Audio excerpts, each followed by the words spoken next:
कहानी का पूरा आनंद लेने के लिए इसके पिछले भाग को सुनना बिल्कुल मत भूलिएगा। उसका लिंक मैं आपको डिस्क्रिप्शन बॉक्स पर दे दूंगी और साथ में कमेंट बॉक्स में पिन भी कर दूंगी, तो आप वहां से भी जाकर सुन सकते हैं। माही ने अपने ऑफिस का सारा काम अपने घर से ही करना शुरू कर दिया। दादी उसका खास ख्याल रखती थी।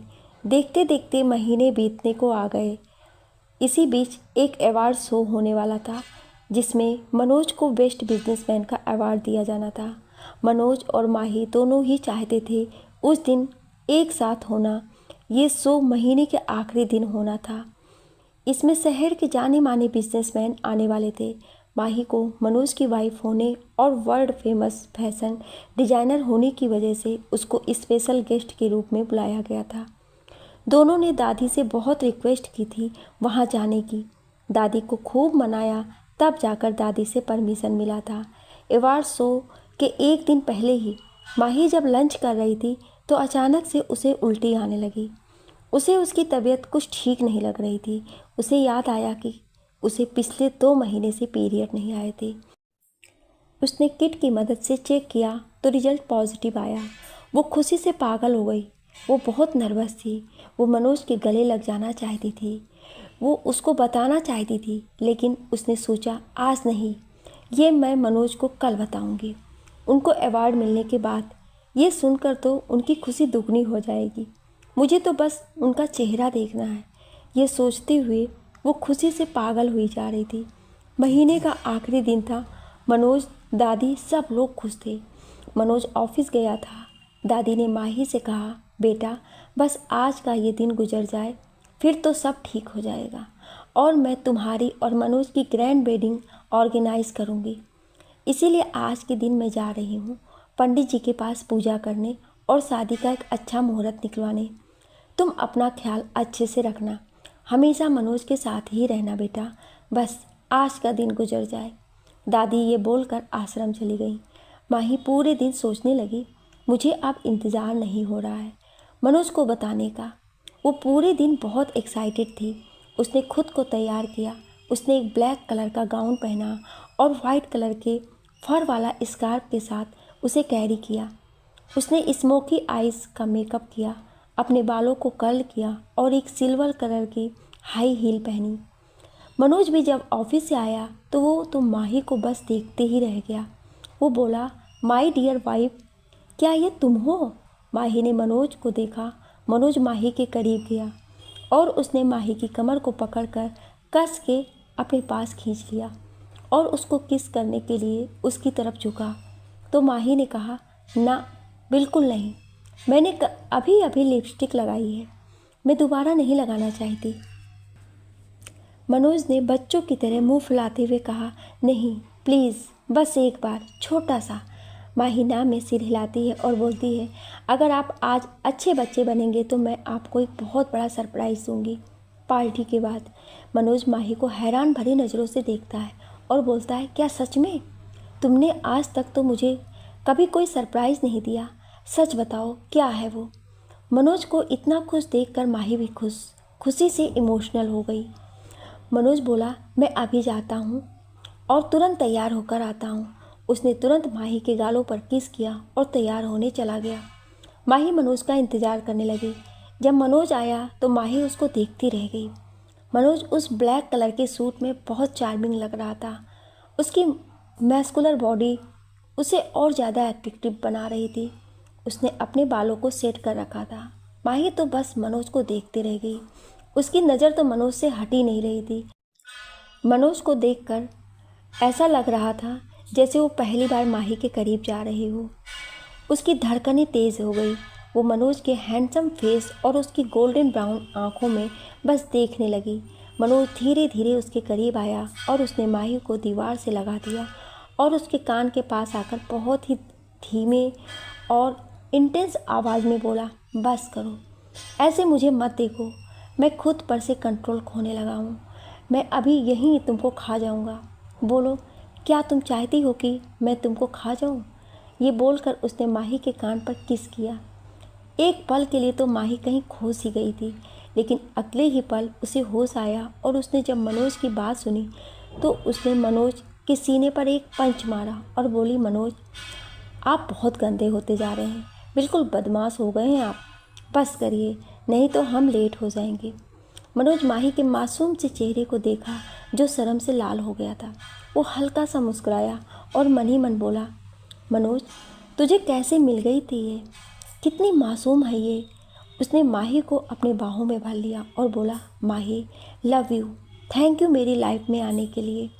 माही भी थोड़ी इमोशनल हो गई। फिर वो बोली, बस करिए मनोज, अब आप मुझे रुलाएंगे क्या, मेरा पूरा मेकअप ख़राब हो जाएगा, चलिए हम लेट हो रहे हैं। मनोज ने माही का हाथ पकड़ लिया तो माही ने मनोज से कहा, रुकिए तो ज़रा। मनोज रुक गया और माही की तरफ मुड़ा। माही अपने दोनों हाथों को बांधे मनोज को देख रही थी और बोली, ऐसे जाएंगे क्या आप पार्टी में। मनोज ने आश्चर्य से अपने आप को देखा और बोला, हाँ क्या कोई खराबी है। माही बोली, बिल्कुल है। वो तुरंत मनोज के पास गई और उसने मनोज के गालों पर एक किस कर लिया और उसने उसके जैकेट के बटन्स खोले और उसके सीने पर उसके दिल के पास किस कर लिया। उसके गाल और शर्ट पर माही के होठों के निशान बन गए थे। मनोज ये देखकर हैरान हो गया। उसने माही से कहा, क्या हुआ, तुम ये क्या कर रही हो। माही बोली, हो गया, ये नज़र का टीका है, अगर कोई लड़की आपके पास आए तो बस ये उसे दिखा दीजिएगा, वो अपने आप आपसे दूर हो जाएगी। मनोज माही के इस बचकानी हरकत पर जोर से हंसा। उसने पहली बार माही को ज्वेल्स होते देखा था। उसने माही के होठों पर किस कर लिया और बोला, तुम्हें पता है कि तुम कितनी प्यारी हो, मुझे तुम्हारे सिवाय कोई छू भी नहीं सकता। माही मनोज की आंखों में देखने लगी और फिर बोली, ओहो, अब मुझे फिर से लिपस्टिक लगानी पड़ेगी, सब आपकी वजह से। मनोज ने कहा, तुम कार में लगा लेना, अब जब तुम दोबारा लगाने ही वाली हो तो मुझे जी भर के चूम लेने दो। उसने माही को उसकी कमर से पकड़कर करीब कर लिया और जैसे ही उसे किस करने वाला था कि उमेश का कॉल आ गया। मनोज गुस्सा आ गया और बोला, उसको हर बार पता कैसे चल जाता है कि मैं तुमको किस करने वाला हूँ, मूड ख़राब कर देता है। माही मनोज की बात सुनकर ज़ोर ज़ोर से हंसने लगी और बोली, चलिए ये किस भी अब आप कार में ही करिएगा डियर हस्बैंड। फिर दोनों कार में चल दिए। दोनों एक दूसरे का हाथ पकड़कर पार्टी में पहुँचे। वो दोनों प्यार में डूबे किसी पति पत्नी के जोड़े जैसे लग रहे थे। उनको यूँ साथ देखकर सभी लोग बोल रहे थे, कितने प्यारे कपल हैं, दोनों साथ में कितने अच्छे लग रहे हैं। लगते भी क्यों नहीं, एक जो बेहद खूबसूरत थी तो एक बेहद हैंडसम एंड चार्मिंग था। जब से वह दोनों पार्टी में पहुंचे थे तभी से सभी लोगों की नज़रें उन्हीं दोनों पर थीं।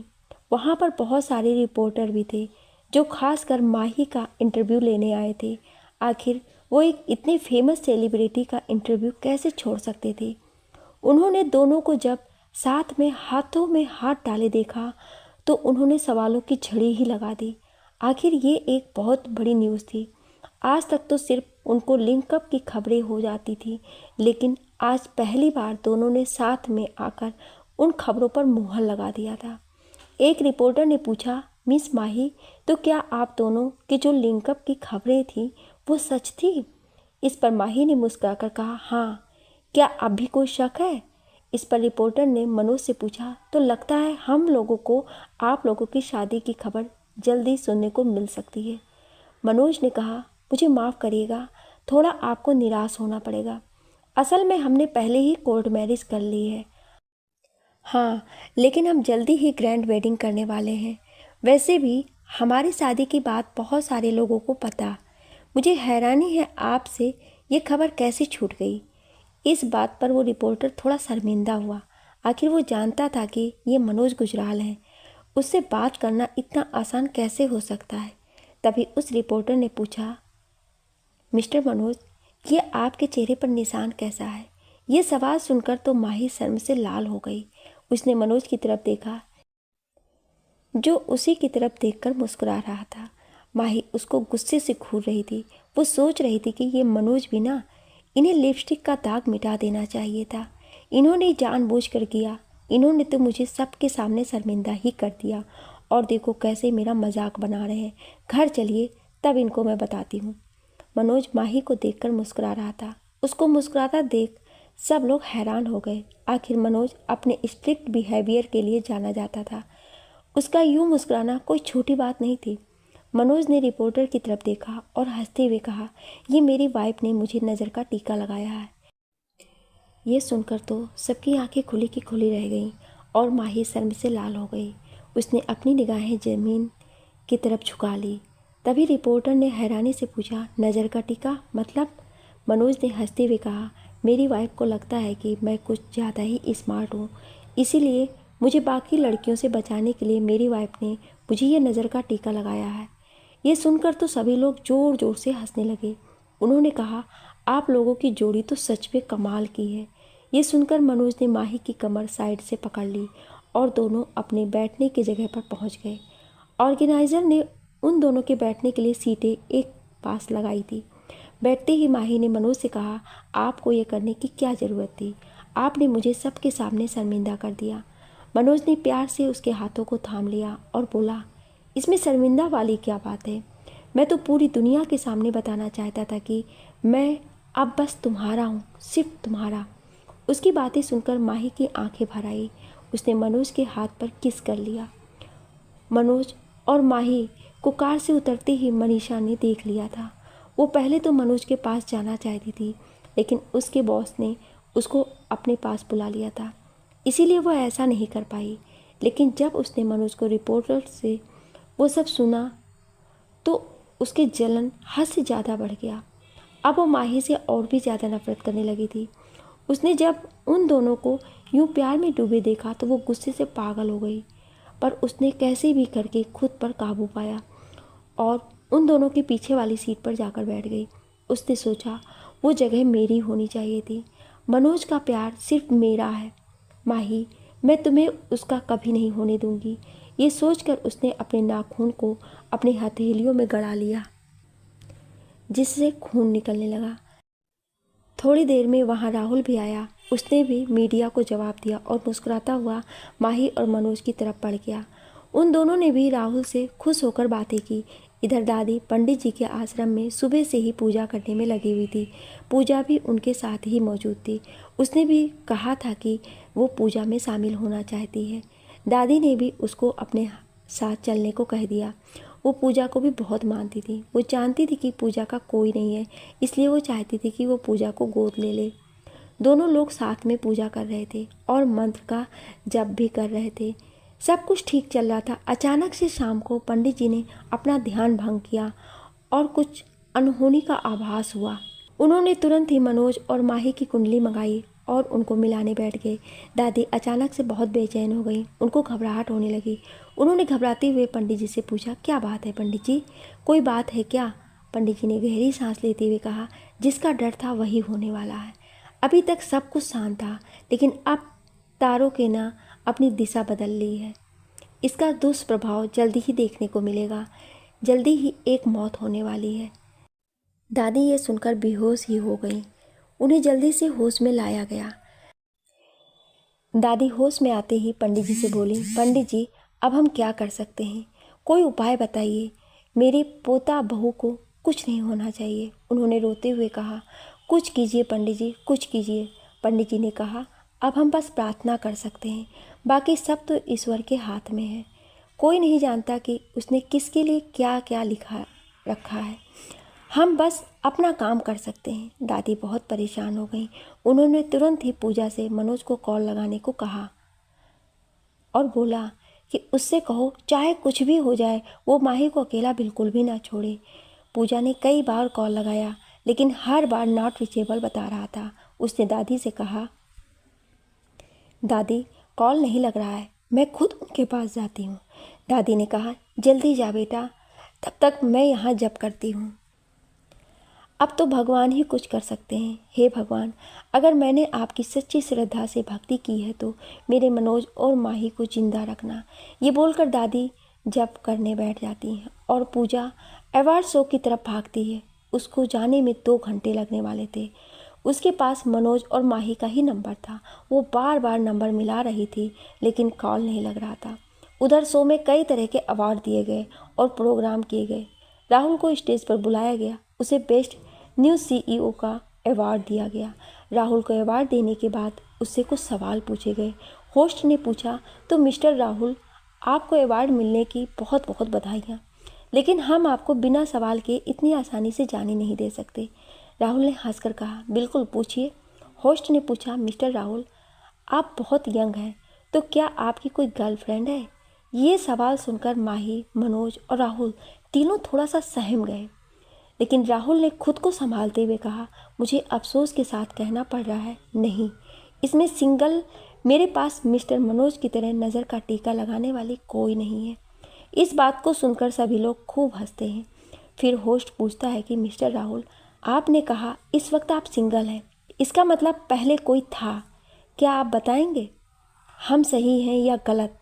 राहुल ने माही की तरफ देखा, फिर अपनी नज़रें उसने नीची कर ली और गहरी सांस लेते हुए बोला, हाँ था, कोई बहुत करीब था वो मेरे, लेकिन मैंने उसे खो दिया।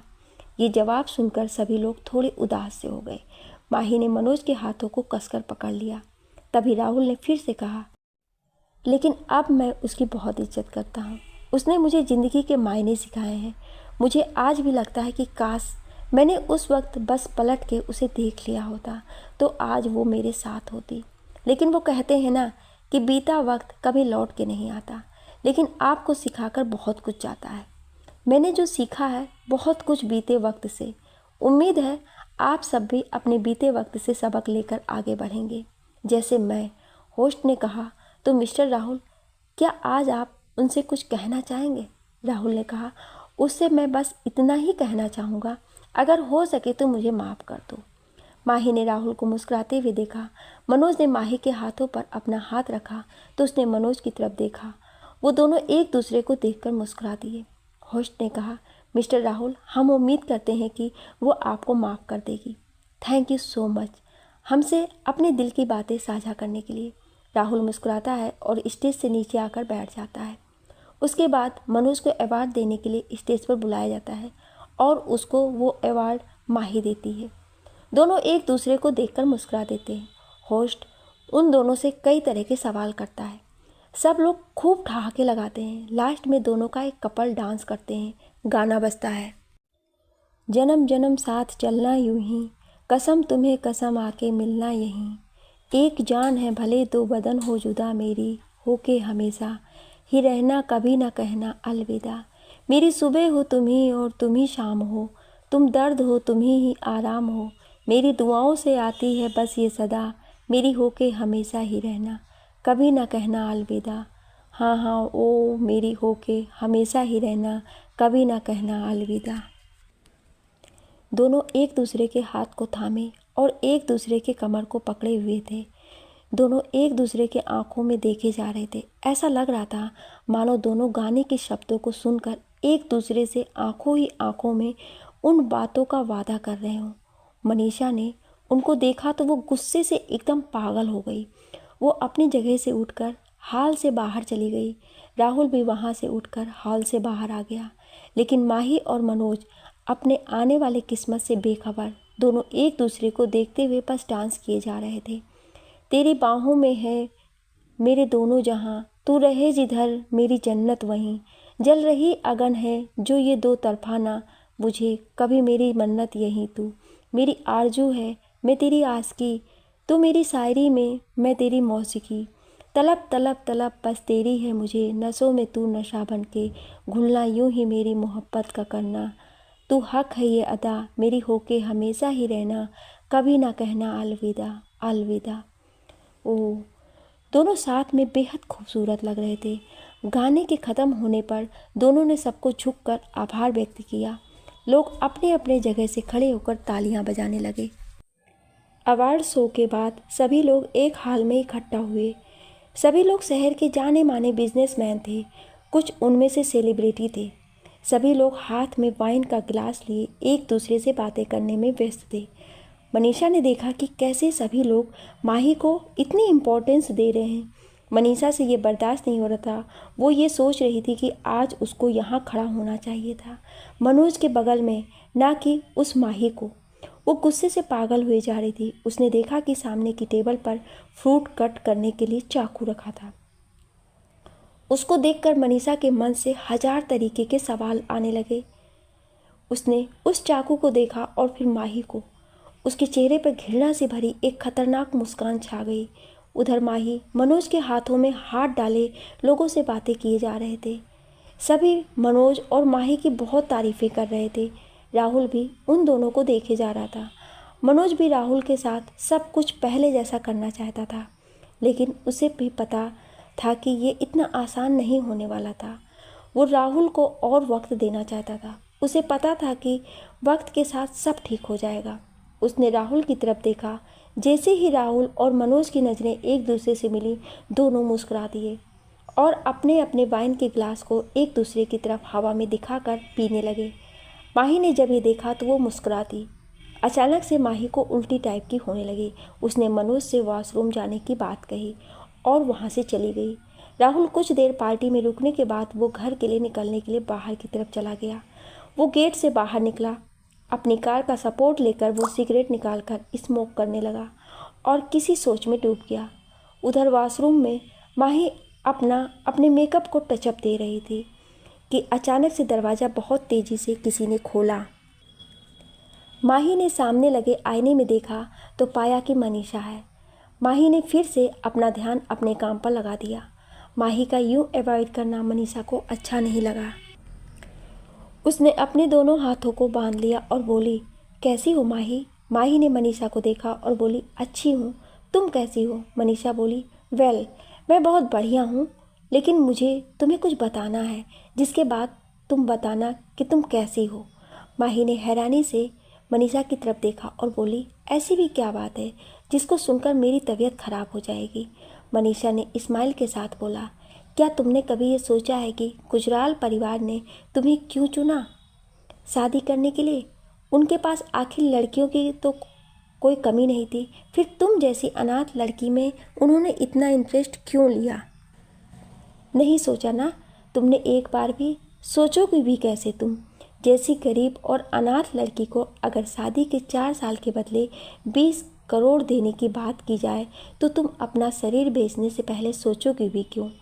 आखिर पूरी ज़िंदगी भी तुम्हें अपना शरीर बेचने के बाद भी तुम इतने पैसे तो कमा नहीं सकती थी, तो जाहिर सी बात है तुम मना क्यों ही करती भला? लेकिन इस बार तुमने घाटे का सौदा किया है। ये बोलकर वो ज़ोर ज़ोर से हंसने लगी। माही को मनीषा की बात सुनकर बहुत गुस्सा आया, लेकिन उसने गुस्सा दिखाया नहीं। उसने थोड़ा सा मुस्कुराकर बोला, तुम शायद गलत कह रही हो। देखो, मुझे तो नहीं लगता कि मैंने कोई घाटे का सौदा किया है। अगर मुझे मेरे पति के साथ सोने की 20 करोड़ मिल रहे हैं तो मेरे लिए तो ये फायदे का ही सौदा है। लेकिन तुम्हारा क्या? तुमने तो ना जाने कितनी ही रातें मेरे पति के साथ बिताई है, लेकिन उन सब के बाद तुम्हें क्या मिला? कुछ नहीं। और तुम कहती हो घाटे का सौदा मैंने किया। ये बोलकर माही ने एक छोटी सी स्माइल मनीषा को दी। मनीषा ने जब ये सुना तो वो गुस्से से पागल हो गई। उसने तुरंत ही माही से चिल्लाकर कहा, अपनी बकवास बंद करो। तुम्हारी इतनी औकात नहीं कि तुम मेरा मजाक उड़ाओ। फिर वो रुक कर बोली, खैर, मैं तुम्हें कुछ बताना चाहती थी। माही ने कहा, हाँ बोलो, मैं सुन रही हूँ। मनीषा ने कहा, क्या तुम जानती हो कि तुमसे शादी करने के लिए 4 साल का ही कॉन्ट्रैक्ट क्यों बनवाया गया? क्या तुम जानती हो कि तुम्हें ही क्यों चुना गया? माही हल्का सा मुस्कुराई और बोली, हाँ मैं जानती हूँ। मनोज ने मुझे बहुत पहले ही बता दिया था। इसमें ऐसा क्या है? मनीषा माही का जवाब सुनकर हैरान रह गई। उसने कहा, क्या कहा? तुम्हें पता है? तुम्हें पता है कि तुम मरने वाली हो, लेकिन फिर भी इतने बड़े धोखे के बाद भी तुम उस आदमी के साथ रहना चाहती हो? माही ने कहा, लेकिन कुछ हुआ तो नहीं? मैं अभी भी जिंदा हूँ। एक्चुअली मुझे तुमको इसके लिए शुक्रिया अदा करना चाहिए, क्योंकि अगर तुमने डर कर मनोज से शादी करने से मना नहीं किया होता तो शायद आज मैं मनोज के साथ नहीं होती।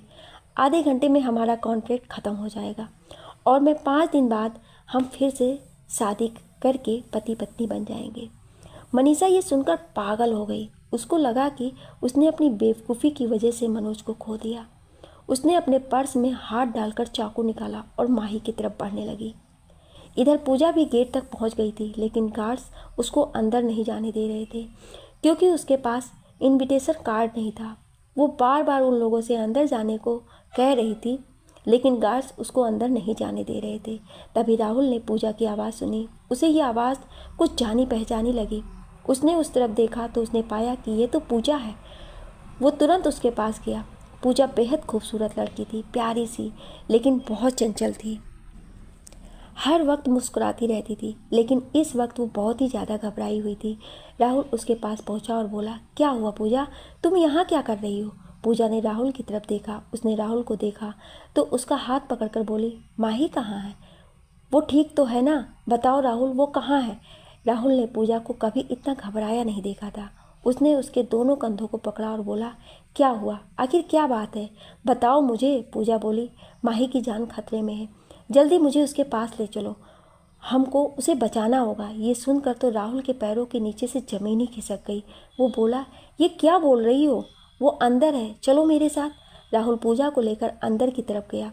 वो दोनों भाग करके मनोज के पास पहुँचे। मनोज ने जब पूजा को इतना घबराया देखा तो वो बोला, क्या हुआ? तुम इतना घबराई हुई क्यों हो? दादी ठीक तो है ना? वो गहरी सांस लेते हुए बोली, माही, माही कहाँ है? उसकी जान को खतरा है। मनोज ये सुनकर एकदम से घबरा गया। वो बोला, क्या बकवास कर रही हो? माही बिल्कुल ठीक है, वो वॉशरूम गई है। तभी मनोज को याद आया कि माही को गए बहुत देर हो गई है। उसने सोचा, कहीं सच में वो किसी मुसीबत में तो नहीं है ना? वो बिना कुछ बोले सीधे वॉशरूम की तरफ दौड़ गया। पूजा और राहुल भी उसके पीछे दौड़ने लगे। उधर वॉशरूम में माही मनीषा के हाथ से चाकू देखकर डर गई। वो बोली, मनीषा, तुम ये क्या कर रही हो? तुम पागल हो गई हो क्या? मनीषा पागलों की तरह हंसते हुए उसकी तरफ बढ़ी। उसने माही से कहा, नहीं, मैं पागल नहीं थी मैं पागल। उस बात को सच करने के लिए तुमको मारना होगा। जब तुम मर जाओगी तो मैं मनोज से शादी कर लूँगी। हाँ, यही बेस्ट रहेगा। तुमको मरना होगा।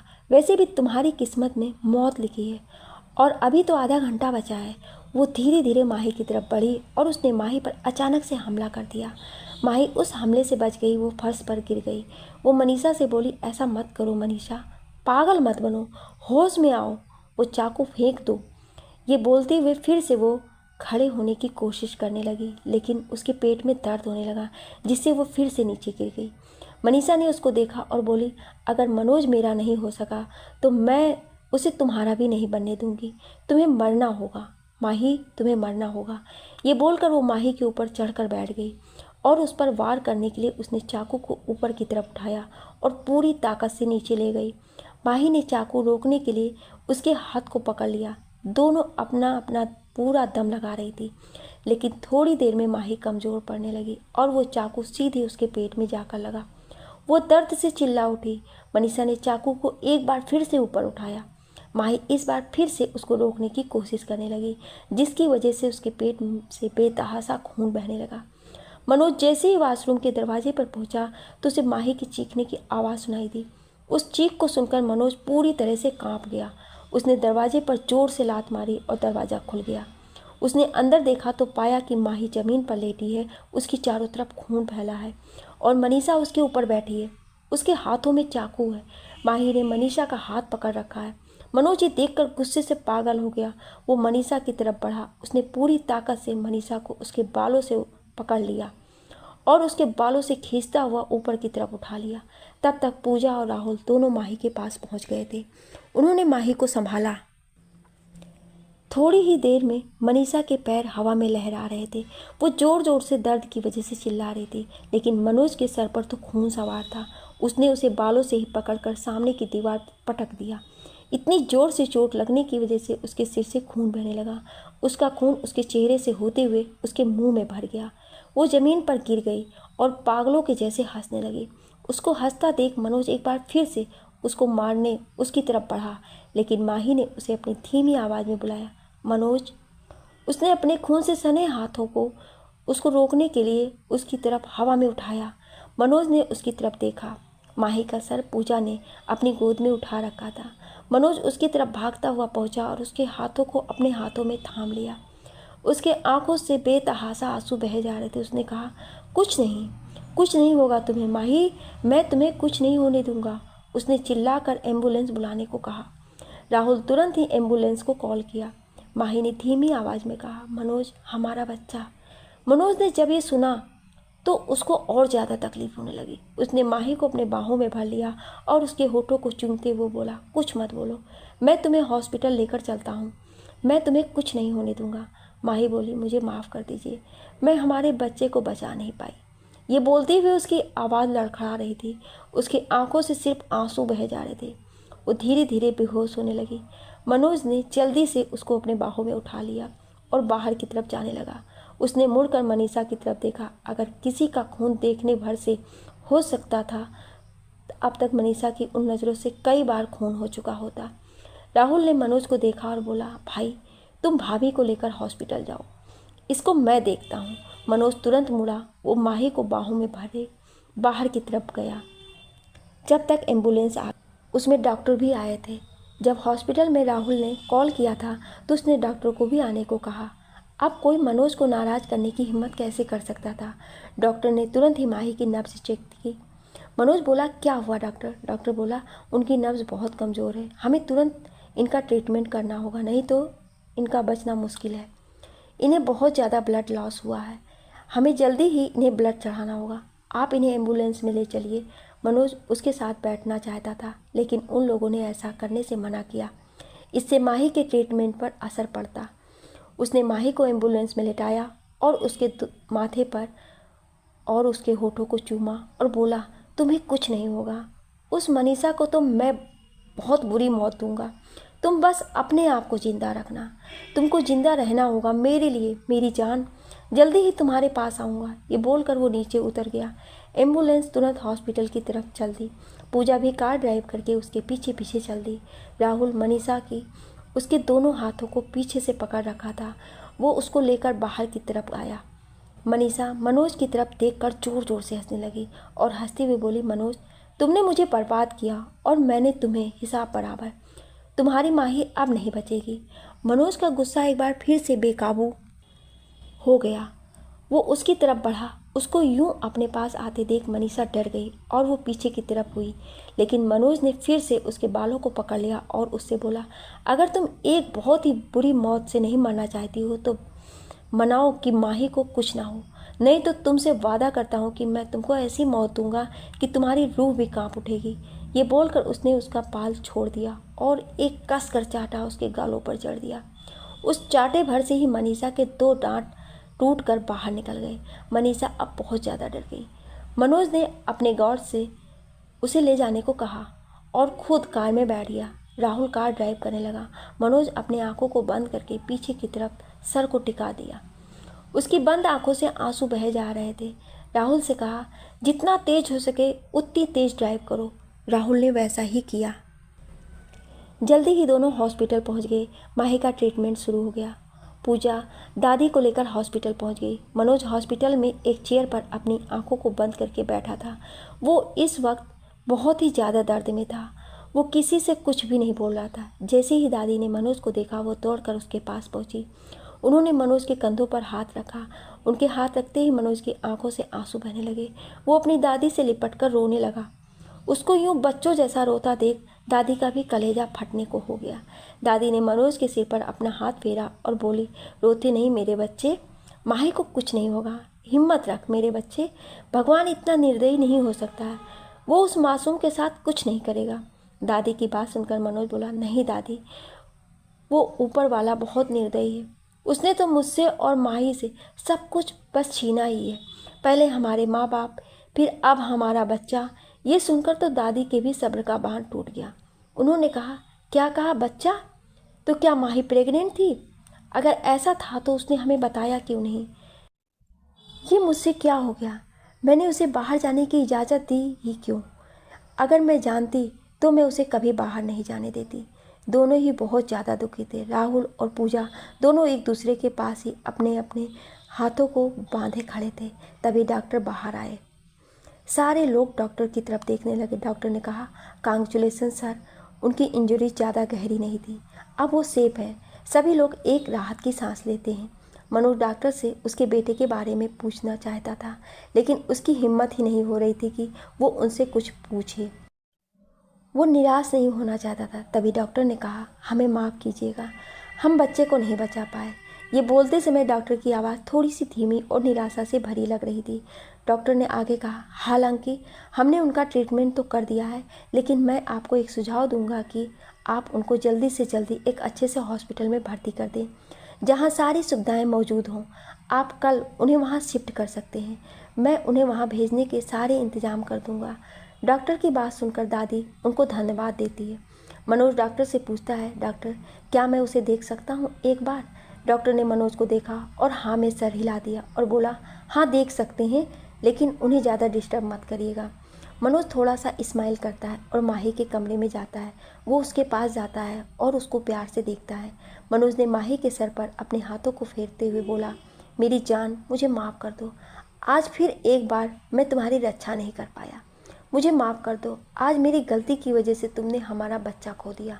ये बोलते हुए मनोज की आंखों में गुस्सा उतर आता है। वो माही के हाथ को अपने दोनों हाथों से थाम लेता है और आगे बोलता है, लेकिन मैं इतना वादा ज़रूर करता हूँ कि मैं अपने बच्चे के मौत का बदला लेकर रहूँगा। मैं मनीषा को मौत से भी बदतर सजा दूँगा। उसने तुमसे तुम्हारी खुशियाँ छीनी है, मैं उससे उसकी ज़िंदगी ही छीन लूँगा। ये बोलकर वो माही के हाथों को चूम लेता है और उसके पास ही बैठ जाता है। सभी लोग पूरी रात हॉस्पिटल में बिताते हैं। सुबह होते ही राहुल को एक कॉल आता है। राहुल कॉल रिसीव करता है। उस वक्त मनोज भी राहुल के पास ही था। राहुल कॉल पर बात सुनकर थोड़ा बेचैन हो जाता है और बोला, मैं अभी पहुंच रहा हूं। मनोज ने जब उसे इतना परेशान देखा तो पूछा, क्या हुआ, तुम इतना परेशान क्यों हो? राहुल बोला, वो मनीषा ने खुद को मारने की कोशिश की है। जब ये सुना तो गुस्से से पागल ही हो गया। मनोज अपने दांतों को पीसते हुए कहा, मनीषा, तुम्हें इतनी आसानी से मौत नहीं मिलेगी। तुम मेरे सामने मौत की भीख मांगोगी, तब भी मैं तुमको इतनी आसान से मौत नहीं दूंगा। मनोज ने तुरंत ही राहुल से वहाँ का एड्रेस लिया और वहाँ जाने के लिए निकलने लगा। तो राहुल ने कहा, भाई मैं भी चलता हूँ। मनोज ने कहा, नहीं, तू यहीं रुक और दादी और माही का ध्यान रख। मैं तुम्हारे सिवा किसी और पर भरोसा नहीं रख सकता। राहुल ने अपना सर हाँ में हिला दिया। मनोज गुस्से में वहाँ से निकला। सुबह ही माही को दूसरे हॉस्पिटल में शिफ्ट करने की तैयारी पूरी कर ली गई। दादी, माही और राहुल कार से एम्बुलेंस के पीछे पीछे चल देते हैं। मनोज जब मनीषा के पास पहुंचा तो मनीषा उसको देखकर डर गई और 4 कदम पीछे हो गई। मनोज गुस्से में धीरे धीरे उसके पास पहुंचा। उसने मनीषा को घूर कर देखा और उसके गले को एक हाथ से पकड़ लिया और दीवार से लगाकर उसको ऊपर की ओर उठा दिया। मनीषा छटपटाने लगी। मनोज ने कहा, तुम्हारी हिम्मत भी कैसे हुई खुद को मारने की? मैं तुम्हें इतनी आसान मौत तो नहीं मरने दूंगा।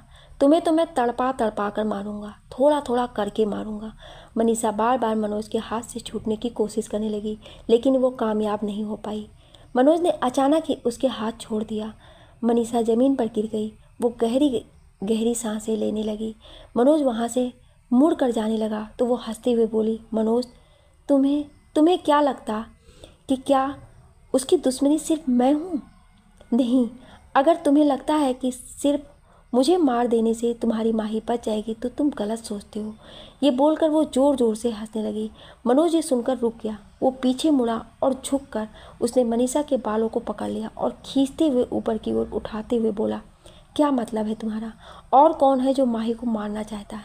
बोलो, बताओ मुझे। मैं वादा करता हूँ तुम्हें मैं आसान मौत दूंगा। ये सुनकर मनीषा हंसते हुए बोली, ना ना ना, मैं नहीं बताऊंगी। मैं तुम दोनों को कभी एक नहीं होने दूंगी। तुम्हें यहाँ नहीं आना चाहिए था।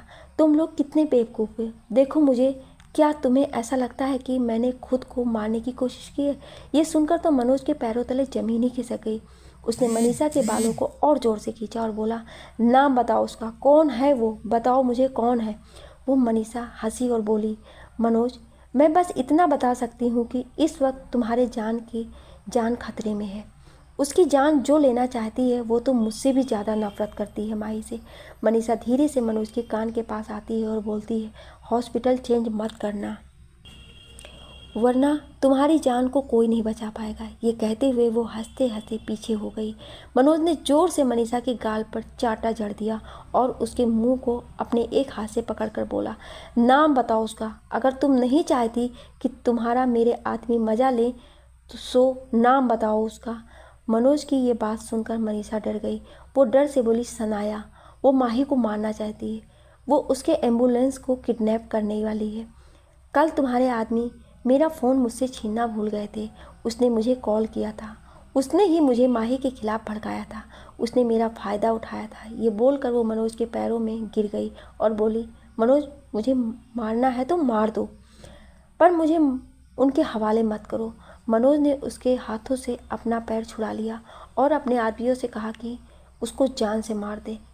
ये बोलकर वो तुरंत अपने कार की तरफ भागा और उसने तुरंत राहुल को कॉल लगाया। राहुल ने कॉल रिसीव किया। मनोज घबराते हुए बोला, माही कहाँ है? राहुल ने जवाब दिया, हम उसे शिफ्ट कर रहे हैं, वो आगे एम्बुलेंस में है, दादी और पूजा कार से उनके पीछे हैं। मनोज ने कहा, क्या तुमने वहाँ सनाया को देखा है?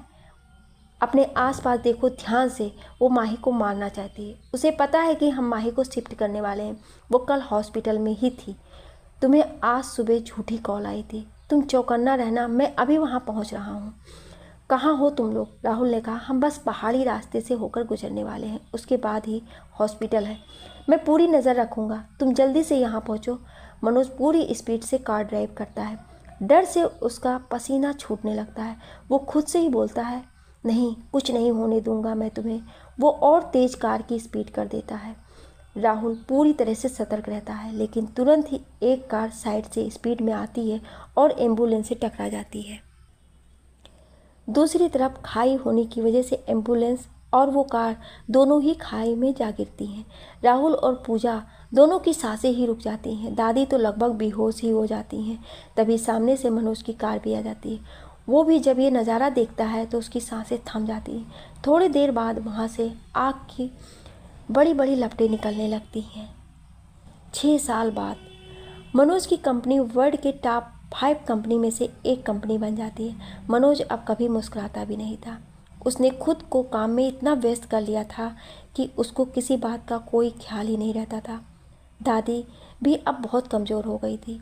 माही की मौत के बाद से भी वो बहुत बीमार रहने लगी थी। मनोज भी खुद को मार डालना चाहता था, लेकिन दादी के लिए उसे जिंदा रहना पड़ा। और एक वजह ये भी थी कि उसे पता चला था कि जितने भी लोगों की लाश मिली थी उसमें से किसी की भी लाश माही की नहीं थी। मनोज को अब भी लगता था कि माही आज भी जिंदा है। वो बस इसी उम्मीद पर जिंदा था। वो लगातार 6 सालों से माही की तलाश कर रहा था। लोग उसे पागल समझने लगे थे, लेकिन मनोज को पूरा यकीन था कि माही जिंदा है और उसके पास ज़रूर लौट आएगी। राहुल ने पूजा से शादी कर ली थी और उसके 2 बच्चे भी थे। वह लोग उससे मिलने हर वीकेंड पर आया करते थे। मनोज जब उन बच्चों के साथ रहता तो अपनी सारी परेशानी भूल जाता था। वो उनको बहुत पसंद करता था। राहुल ने मनोज की ये तकलीफ़ देखी नहीं जाती थी। उसने एक दिन मनोज से कहा, भाई, मुझे लगता है तुम्हें अब मूव ऑन कर जाना चाहिए। ज़िंदगी किसी के चले जाने से रुकती तो नहीं है। मनोज ने जब राहुल के मुंह से इतना सुना तो उसने कस कर राहुल को एक थप्पड़ जड़ दिया और उसका कॉलर पकड़कर गुस्से में बोला, वो मरी नहीं है, वो जिंदा है। वो चाहे कहीं भी हो, मैं उसे ढूंढ निकालूंगा। राहुल ने अपना कॉलर छुड़ाते हुए बोला, और क्या हुआ अगर वो नहीं मिली तो? तब क्या करेंगे आप? मनोज ने गुस्से में कहा, तब मैं भी चला जाऊंगा उसके पास। मैं जिंदा अभी तक इसलिए हूँ क्योंकि दादी ने भी मेरे लिए यही किया था। मैं उन्हें धोखा नहीं दे सकता, लेकिन जब वो नहीं रहेंगी तो मैं भी अपनी तलाश ख़त्म कर दूंगा और अपनी माही के पास चला जाऊंगा। राहुल अभी कुछ कहता, तब तक पूजा ने उसका हाथ पकड़ लिया और आगे कुछ भी बोलने से मना कर दिया। वो उसको लेकर वहाँ से चली गई। राहुल ने बाहर आते ही अपना हाथ छुड़ा लिया और बोला, तुमने मुझे क्यों रोका आगे कुछ भी बोलने से? मैं उनको यूँ तकलीफ़ में जीता नहीं देख सकता। उन्होंने खुद की हालत पागलों जैसी कर ली है। मैं उनको ऐसा करते नहीं देख सकता। राहुल के आंखों में आंसू भर आता है। वो अपने मुंह को दूसरी तरफ करते हुए बोलता है, मुझे बहुत तकलीफ़ होती है पूजा, उनको इस हालत में देखकर। उनको इतना कमज़ोर मैंने कभी नहीं देखा। ये बोलकर वो रोते हुए पूजा के गले लग जाता है। पूजा उसके पीठ को हल्के से सहलाती है और उससे बोलती है, मैंने तुम्हें कुछ भी बोलने से इसलिए मना किया था क्योंकि मैं नहीं चाहती थी कि तुम उनके जीने की एकमात्र वजह को भी छीन लो। वो माही को ढूंढने के बहाने ही सही, कम से कम जिंदा तो हैं। जिस दिन ये वजह उनसे छीन जाएगी वो भी जिंदा नहीं रहेंगे। इसीलिए आज के बाद तुम उनसे कभी ऐसा फिर कुछ भी नहीं कहोगे। राहुल ने अपना सर हाँ में हिला दिया। तभी मनोज बच्चों को अपने बाहों में उठाए उनके पास आया और बोला, अगले वीकेंड वापस ज़रूर आना। ये बोलकर वो वापस मुड़ने लगा तो राहुल मनोज के गले लग गया और बोला, भाई मुझे माफ़ कर दो, आई एम सॉरी। मनोज ने राहुल को खुद से दूर किया और बिना किसी भावना के बोला, मैंने तुम्हें माफ़ कर दिया। और ये बोलकर वो वहाँ से चला गया। मनोज अपने रूम में गया। उसने वो शर्ट निकाली जिस पर माही के लिपस्टिक के निशान बने थे। उसको अपने हाथों से छूते हुए बोला, मेरी माही, सब लोग कहते हैं तुम अब जिंदा नहीं हो, लेकिन सब पागल हैं। मुझे पता है कि तुम जिंदा हो, यहीं हो, मेरा इंतज़ार कर रही हो। मैं तुम्हें ढूंढ निकालूंगा, चाहे तुम जहाँ हो, बस मेरा इंतज़ार करो। उसके बाद उसने उस शर्ट को वापस से अलमारी में रख दिया और नहाकर सो गया। 2 दिन बाद मनोज के ऑफिस में अचानक से उसका फ़ोन रिंग किया। मनोज ने कॉल देखा जिस पर एक अननोन नंबर से फ़ोन आ रहा था। मनोज के दिल की धड़कनें तेज़ हो गई। पिछले 6 सालों से जब भी कोई अननोन नंबर से कॉल आता था तो मनोज के दिल की धड़कनें तेज़ हो जाती थी, लेकिन हर बार उसे निराशा ही हाथ लगती थी। उसने अपनी बढ़ती धड़कनों को थाम लिया और कांपते हाथों से उसने फ़ोन को उठाया। उसकी कंपनी के सारे लोग ये बात जानते थे कि मनोज को आज भी किसी कॉल के आने पर अपनी बीवी की खबर का इंतज़ार रहता है। इसीलिए सब एकदम से शांत हो गए। मनोज ने अपनी सांसों को थामा और उसने बोला, हेलो। दूसरी तरफ से एक लड़की ने बहुत ही उत्सुकता से बोली, अरे वाह, कॉल लग गया। दादा जल्दी आओ, उस नंबर पर कॉल लग गया। मनोज ने जब ये सुना तो वो निराश हो गया। उसने कॉल कट कर दिया, लेकिन तभी फिर से कॉल आया उसी नंबर से। मनोज ने पहले सोचा कि वो कॉल कट कर दे, लेकिन पता नहीं क्या सोचकर उसने कॉल उठा लिया और बोला, हेलो, कौन? उधर से एक बड़े आदमी ने कहा, हेलो साहब, हम राजू बोल रहे हैं। मनोज को थोड़ा गुस्सा आया। उसने कहा, ये नंबर कैसे मिला आपको? वो बूढ़ा बोला, ये नंबर तो सोना ने दिया है। मनोज गुस्से से बोला, कौन सोना? मैं किसी सोना को नहीं जानता, दोबारा कॉल मत करना यहाँ। ये बोलकर वो फ़ोन रखने ही वाला था कि तभी वो छोटी लड़की बोली, अरे साहब, पूरी बात तो सुनो, कॉल मत काटना। सोना नाम तो हमने उनको दिया है, वो कौन है ये तो हमको भी नहीं पता है।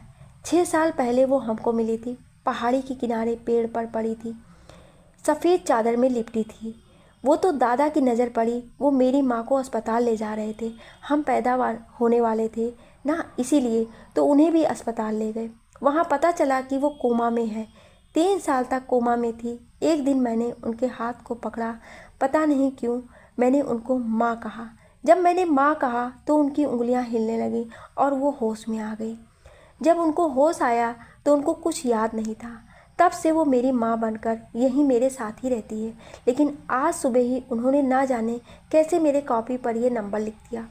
मैंने पूछा तो वो बोली कि उनको नहीं पता ये किसका नंबर है, बस उनको याद आया तो उन्होंने लिख दिया। मेरा मन किया तो मैंने भी मिला दिया। मुझे क्या पता था कि नंबर लग जाएगा। इतना सुनते ही मनोज अपनी जगह पर खड़ा हो गया। उसकी खुशी संभाली नहीं संभल रही थी। वो उठा और खुशी से इधर उधर घूमने लगा। वो वहीं ज़मीन पर बैठा, फिर मुस्कुराते हुए उठा। उसे समझ ही नहीं आ रहा था कि वो क्या करे। उसकी सांसें खुशी से फूल रही थी। उसने भागकर उमेश को गले से लगा लिया। उमेश तो हैरान रह गया। वहाँ खड़े सभी लोग एकदम शौक में थे। वो ये सोच रहे थे कि आखिर मनोज को क्या हुआ, वो ऐसा व्यवहार क्यों कर रहे हैं। इस पूरे समय वो लड़की अपनी बात को बोले जा रही थी और मनोज सुने जा रहे थे। उसने उमेश से रोते हुए कहा, वो जिंदा है, वो जिंदा है, मेरी माही जिंदा है। ये बोलते समय उसकी आवाज़ कांप रही थी। उससे सांस नहीं लिया जा रहा था। उमेश ने सबको बाहर जाने को कहा। सब लोग हैरान थे और खुश भी। सब लोग बाहर चले गए। उमेश ने उन लोगों से एड्रेस लिया और मनोज से कहा, आपका विश्वास जीत गया सर, मैं आपके लिए बहुत खुश हूँ। मनोज और उमेश दोनों के ही आंखों में आंसू थे। उमेश ने प्राइवेट हेलीकॉप्टर को तैयार करवाया और दोनों उसमें सवार होकर निकल गए। उसने निकलने से पहले उन लोगों को कॉल किया और कहा, हम लोग आ रहे हैं, 5 घंटे में हम वहाँ पहुँच जाएंगे। उधर वो लड़की दौड़ते हुए गई और उस महिला से बोली, माँ, नंबर लग गया है, वो लोग आ रहे हैं तुमसे मिलने। माँ, तुम हमको छोड़कर चली जाओगी?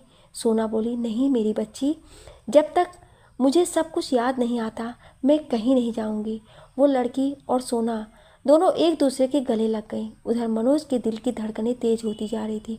वो बेचैन हो रहा था, उसकी आंखें नम थीं। आखिर वो वहां पहुंच ही गए। वो इलाका पहाड़ी के नीचे था, चारों तरफ पहाड़ ही थे।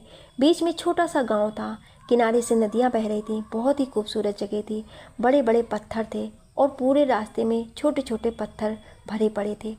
अचानक से गांव में 2 हेलीकॉप्टर के उतरने की आवाज़ आई। सभी लोग हैरानी से आंखें बड़ी बड़ी करके उसकी तरफ देखे जा रहे थे। उन्होंने उससे पहले कभी ऐसा कुछ नहीं देखा था। गाड़ी तो बहुत मुश्किल से ही देख पाते थे लोग, तो ये तो हेलीकॉप्टर था। उन्होंने ऐसी चीज़ कभी पास से नहीं देखी थी। सब लोग इकट्ठा हो गए और उस तरफ देखने लगे। मनोज उसमें से नीचे उतरा, साथ में उमेश भी था और उसके 4 बॉडीगार्ड दूसरे हेलीकॉप्टर से उसके पीछे उतरे। जब सब लोगों ने देखा कि एक बहुत ही खूबसूरत आदमी उसमें से उतरा है, तो सबकी नज़रें फटी की फटी रह गईं। लेकिन मनोज की आंखें तो बस माही को ढूंढ रही थी। उमेश ने तुरंत राजू को कॉल लगाया। राजू वहीं था। वो डर से कांपता हुआ सामने आया। वो मनोज के पास पहुंचा और बोला, साहब हमको माफ़ कर दीजिए, हमको नहीं पता था कि वो इतने बड़े घर से है। मनोज ने उसको गले से लगा लिया और बोला, ऐसा मत कहिए बाबा, आपने तो मेरी बीवी की जान बचाई है, बस अब मुझे उसे मिलवा दीजिए। राजू बोला, चलिए साहब, मैं आपको ले चलता हूँ। ये बोलकर वो लोग गांव की तरफ चल दिए। अब मनोज की धड़कनें और तेज़ हो गईं। उसने वाइट कलर की शर्ट पहन रखी थी जो उसकी सुंदरता को और निखार रही थी। सभी लोग उसको मोहित होकर देखे जा रहे थे। उन्होंने इतना सुंदर आदमी आज से पहले बस टीवी में ही देखा था। मनोज तेजी से हल्का सा दौड़ते हुए माही से मिलने के लिए चला जा रहा था। वो उसको देखना चाहता था, वो उसको छूने के लिए बेताब था, उसको अपने बाहों में भरना चाहता था। उसके अंदर बहुत सी भावनाएं चल रही थी। राजू एक घर के सामने रुक गया और बोला, साहब वो अंदर है। उमेश को डर था कि कहीं ये किसी की चाल तो नहीं, कहीं सर की जान को खतरा तो नहीं। वो अंदर जाकर पहले खुद देखना चाहता था, लेकिन मनोज ने उसे रोक दिया और खुद अंदर की तरफ जाने लगा। वो घर बहुत छोटा था। मनोज को अंदर झुककर जाना पड़ रहा था। उसके कदम अब बहुत भारी मालूम हो रहे थे। उसके मन में खुशी और निराशा दोनों भावनाएं चल रही थी। उसने अपने दिल पर हाथ रखा और अंदर की ओर गया। उसने दोनों कमरों में देखा तो उसको नहीं दिखी, तो बेचैन हो गया। उसने बेचैनी से पूरे घर में दौड़ लगाई और हर तरफ देखने लगा। वो बार बार आवाज़ दे रहा था, माही माही, लेकिन वो उसकी कहीं नहीं दिखी। वो राजू के पास गया और बोला, कहाँ है वो, कहाँ गई वो। तभी एक प्यारी सी छोटी सी लड़की आई और बोली, अंकल माँ तो नदी के किनारे भाग के गई है। जब मैंने उनको आपके बारे में बताया तो वो डर कर नदी के किनारे भाग गए। राजू बोला, चलिए साहब, मैं आपको उससे मिलाता हूँ। लेकिन मनोज ने कहा, नहीं, आप यहीं रुकिए, मैं खुद अकेले ही जाऊँगा। वो दौड़ता हुआ नदी के किनारे की तरफ जाता है। आधा किलोमीटर दौड़ने के बाद उसको एक लड़की पतली सी लाल साड़ी में, उसके बाल कमर के नीचे तक लहरा रहे थे। वो बहुत डरी हुई थी। उसने नदी की तरफ मुंह किया हुआ था। तेज़ हवाएं चल रही थी, धूप भी चमकीली सी हुई थी। मनोज ने अपने कदम रोक लिए। उसने उस लड़की को पीछे से देखा। उसके दिल की धड़कनें ज़ोर ज़ोर से धड़कने लगी। वो एक एक कदम चलकर उसकी तरफ बढ़ा। उसने उस लड़की को आवाज़ दी, माही माही। जब उस लड़की ने माही नाम सुना तो उसको कुछ जाना पहचाना नाम लगा। उसके दिमाग में कुछ यादें दौड़ गई। उसने अपने सर को पकड़ लिया। उसने मुड़कर उस आवाज़ की तरफ देखा। वहाँ उसे एक बहुत ही खूबसूरत आदमी दिखाई दिया। उसने जब उस आदमी को देखा तो उसकी आंखें बड़ी हो गई। उसके दिमाग में बहुत सारी यादें घूमने लगी और वो बेहोश होने लगी थी। जब मनोज ने उस लड़की का चेहरा देखा तो उसकी आंखें से आंसू निकल रहे थे। अपने आप ही उसके कदम तेजी से उसकी तरफ बढ़ने लगे। वो दौड़कर उसके पास पहुंचा। उसने उसको नीचे गिरने से बचा लिया। उसने उसको अपने गले से लगा लिया। वो बोला, माही, मेरी माही, तुम जिंदा हो। मुझे पता था कि तुम जिंदा हो। सब मुझसे कहते थे कि तुम मर गई, लेकिन मेरा दिल जानता था कि तुम जिंदा हो। उसने माही के होश में आने का इंतज़ार भी नहीं किया और वहीं पर नीचे बैठ गया और माही को अपने बाहों में भर लिया। पागलों की तरह छूने लगा। उसने माही को ऐसे पकड़ रखा था जैसे कि उसने उसे छोड़ दिया तो वो कहीं गायब हो जाएगी। आधे घंटे तक रोने और उसको चूमने के बाद उसको ध्यान आया कि वो अभी बेहोश है। उसने तुरंत ही उसको गोद में उठाया और नदी के किनारे ले गया और उसके चेहरे पर पानी का छींटा मारा। माही को होश आया। माही ने होश में आते ही मनोज का चेहरा अपने सामने देखा। उसने कांपते हाथों से मनोज का चेहरा छुआ और बोली, मनोज, मनोज आप आ गए। मनोज ने जब अपना नाम माही के मुंह से सुना तो उसकी खुशी का ठिकाना ही ना रहा। उसकी आंखों से आंसू निकल आए। दोनों ने एक दूसरे को अपने गले से लगा लिया। मनोज और माही ने बहुत देर तक एक दूसरे के बाहों में बाहें डालकर बातें की। दोनों खुशी खुशी अपने घर लौट आए। माही और मनोज ने उस प्यारी बच्ची को गोद ले लिया। मनोज ने राजू और बाकी गांव वालों की बहुत मदद की। उनके गांव की सभी समस्याओं को दूर कर दिया। 2 साल बाद मनोज और माही को एक बेटा हुआ। माही ने एक बार फिर से फैशन वर्ल्ड में वापसी की और फेमस हो गई। दादी गुजर गई। मनोज और माही हमेशा हमेशा के लिए खुशी खुशी एक साथ अपना जीवन जीने लगे।